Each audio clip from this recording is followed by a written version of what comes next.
আমার ঈশ্বর বাঁচাবেন চ্যানেলের প্রিয়জনেরা, আমি আপনাদেরকে আজকে যেটা বলবো সেটা একটা উপাচারের কথা আমি বলবো, যে এতে কোনো আপনাদের অর্থব্যয় হবে না, কিন্তু বিনা অর্থব্যয়ে আপনারা প্রাপ্ত হবেন অনেক ঈশ্বরের আশীর্বাদ।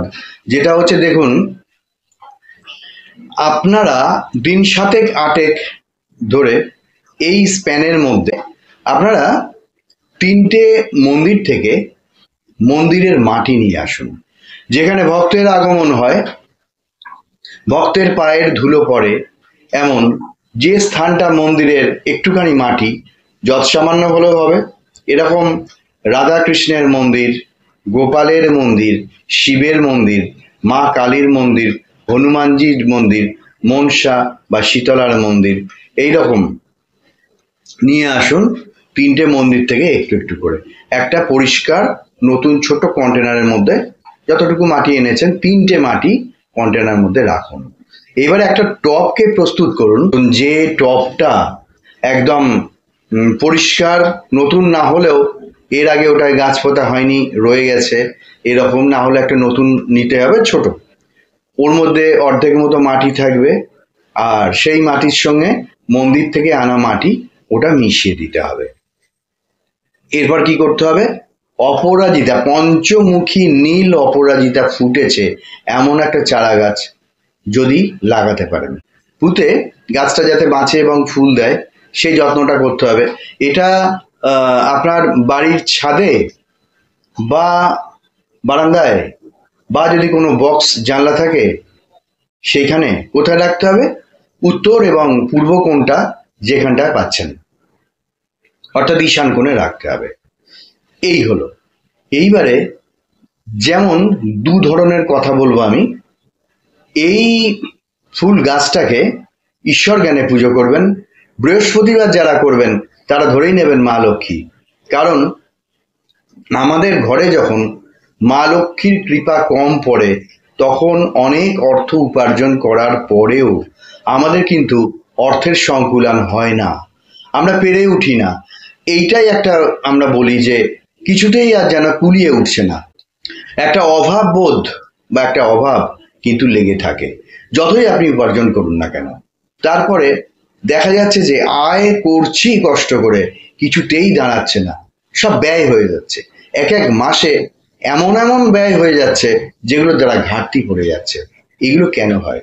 এগুলো আসলে আমাদের ঘরের মধ্যে সুশক্তি যেমন আছে, ঠাকুর ঘরে যেমন আছে, আবার কুশক্তিও আছে। এবং জীবনে অনেক মানুষের অনেক কারণে তাদের দেহের মধ্যে কুশক্তিটা বেশি কাজ করে। তা আমি বলছি এগুলো সব কেটে যাবে। এটাই এই যারা বৃহস্পতিবার অর্থের সাধনা করতে চান, অর্থ লাভ করতে চান, মা লক্ষ্মীর কৃপা পেতে চান, বৃহস্পতিবার এই অপরাজিতা ফুল গাছে পুজো করুন। অন্য জায়গার থেকে কেনা ফুল এনে দিয়েই পুজো করুন যদি ফুল না ফোটে, আর ওই গাছে যদি ফুল হয় তাহলে ওই ফুল দিয়েই পুজো করুন, বেস্ট। শুধু সপ্তাহে একদিন বৃহস্পতিবার দেবেন। কোনো মন্ত্রের দরকার নেই, মন্ত্রের চেয়ে মনের ভাব বিনিময় ঈশ্বরের কেন একটা পশুর সঙ্গেও খুব সুন্দর হয়, তারা বুঝে যায় যে ইশারায় কি বলছে আমার মনে।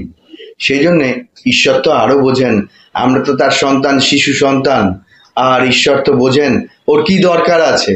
ও একটা উপাচার করে আমার কাছ থেকে চাইছে, এইটা চাইছে, কৃপা চাইছে, ভালো কাজ করছে, আমার সন্তান ভালো কাজ করছে। বৃহস্পতিবার আপনি ঠিক করছেন, এইটা করছেন নিষ্ঠা ভরে, কোনো উপোস টুপোসের দরকার নেই, কিচ্ছু নেই।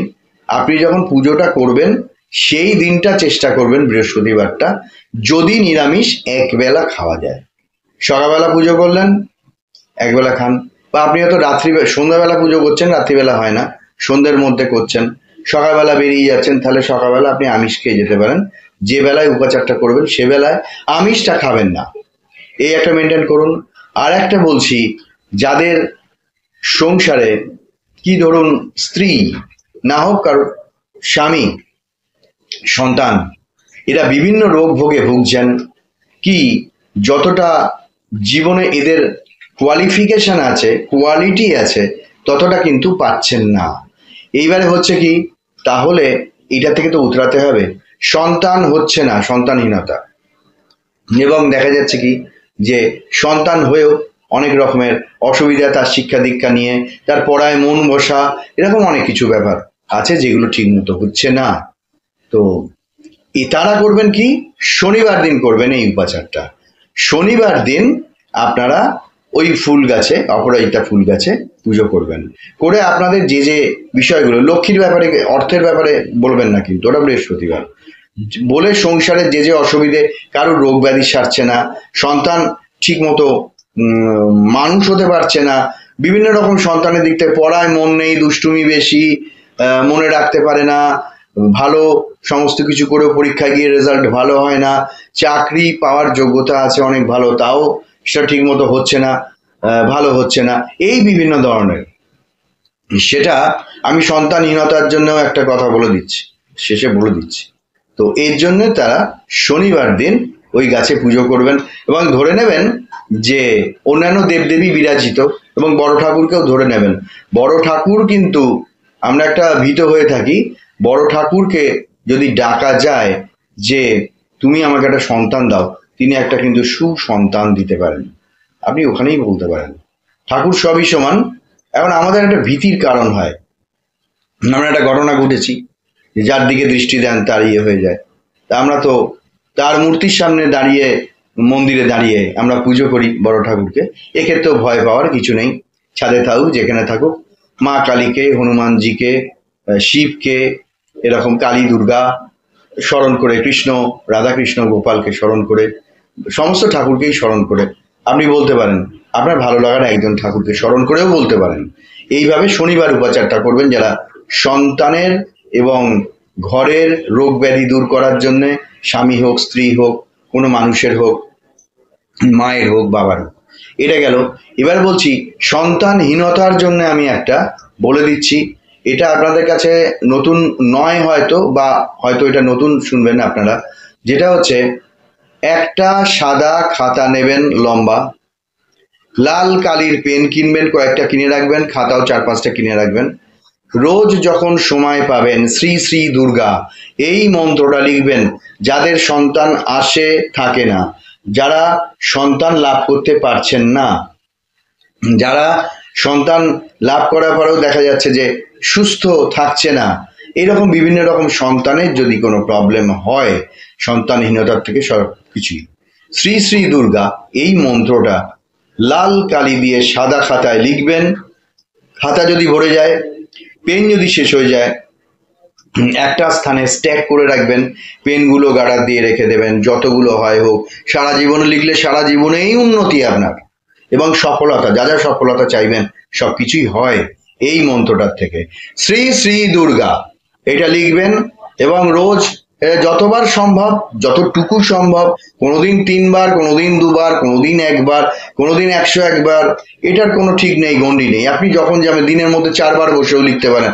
সকালে একটু সময় পেলেন, 11বার বা 7বার হলো, আবার একটু পরে 3বার হলো, আবার হয়তো আর একটা সময় দেখা গেল কিছু লিখতে পারলেন রাতে। এইভাবে আপনি লিখবেন, আর খাতাটা প্রণাম করে বন্ধ করে তারপরে মায়ের কাছে প্রার্থনা করবেন যে মা দুর্গা, তুমি আমাকে সন্তান দাও, আমি যেন সন্তান ধারণ করতে পারি, সেই সন্তান যেন ভূমিষ্ঠ হয়, এবং তোমার কৃপায় সেই সন্তান যেন ভালো হয়, এবং যত দ্রুত সম্ভব তুমি আমাকে সন্তান দাও, এইটা বলবেন। তো আজকের ভিডিও আমি এখানে শেষ করছি। এইগুলো আপনারা করবেন, বিফল হবেন না। হয়তো কারোর 1 সপ্তাহের মধ্যেই ফল হয়, কারোর হয়তো 14 দিনে হয়, এই রকম।